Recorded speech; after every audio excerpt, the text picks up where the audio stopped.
No, zdaj, če bi še pokomentiral zbiranje podpisov za referendum o malem delu, kaže, da bo teh podpisov vsak hip dovolj, tako da bomo lahko kmalu čestitali tistim, ki so se organizirali za zbiranje teh podpisov, ker jih bo dovolj za to, da bomo lahko preverili možnosti za ta zakon na referendumu, torej pri državljanih. Ob tem seveda bi rad poudaril, da se bomo kot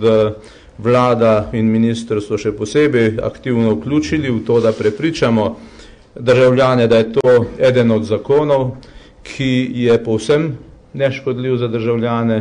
in ki je neproblematičen v kateremkoli pogledu že, oziroma da prinaša ljudem kvečjemu samo koristi. Zakaj? Ker povečuje socialno varnost, tako dohodke kot pravice iz tega naslova, tako mladih, brezposelnih, kot tudi upokojencev. Saj bo malo delo varnejše, kot je danes pogodbeno delo, kot je danes študentsko delo. Je dober zakon, ker zmanjšuje sivo ekonomijo in delo na črno, po podatkih, na katere se tudi nasprotniki tega zakona pogosto krat sklicujejo, ki jih je dala študija te oblike dela v Nemčiji, so ugotovili, da približno 7% lahko najmanj pričakujemo zmanjšanja sive ekonomije na ta račun. Ta zakon omogoča podjetjem, zlasti malim podjetjem, pa tudi še posebej nevladnim organizacijam prožno in legalno upravljanje občasnih in začasnih del, prinaša dodatna sredstva v pokojninsko in zdravstveno blagajno, utira pot brezposelnim k delodajalcem v redno zaposlitev, v ničemer ne ogroža rednih zaposlitev oziroma delovnih razmerij, saj če bi bila ta nevarnost, bi danes, ko nimamo nobene omejitve za študentsko delo, pač podjetja ponujala tega dela že mnogo več, kot ga ponujajo. Ampak ga očitno ne, ker pač so občasna, začasna dela v nekem omejenem obsegu in pri tem tudi ostajajo. Ta zakon mislimo, da je dober tudi, ker daje študentom več sredstev za štipendije, za študentske domove, prizna delovno prakso, tudi omogoča in pokojninsko zavarovanje in seveda tudi zagotavlja še naprej sredstva za delovanje študentskih organizacij.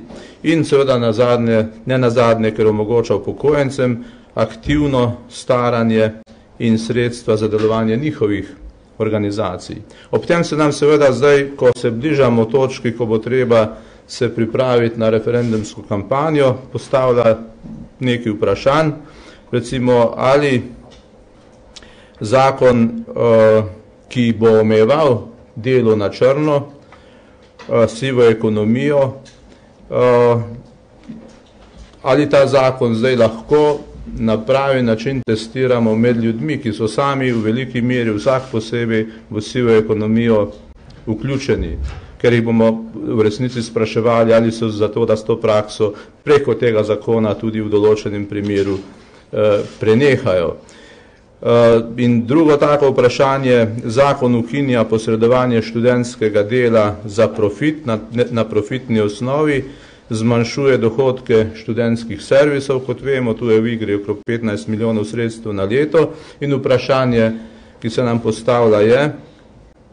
ali je smiselno, da lahko s tem denarjem študentski servisi financirajo kampanjo za zbiranje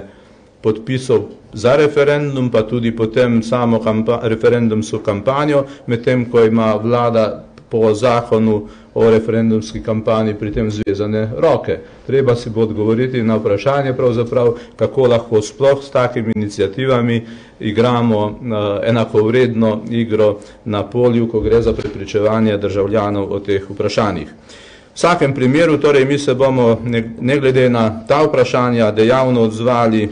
na nastalo situacijo s ciljem, da dosežemo nujne spremembe pri urejanju trga dela, torej da zmanjšamo obseg sive ekonomije, da spremenimo študentsko delo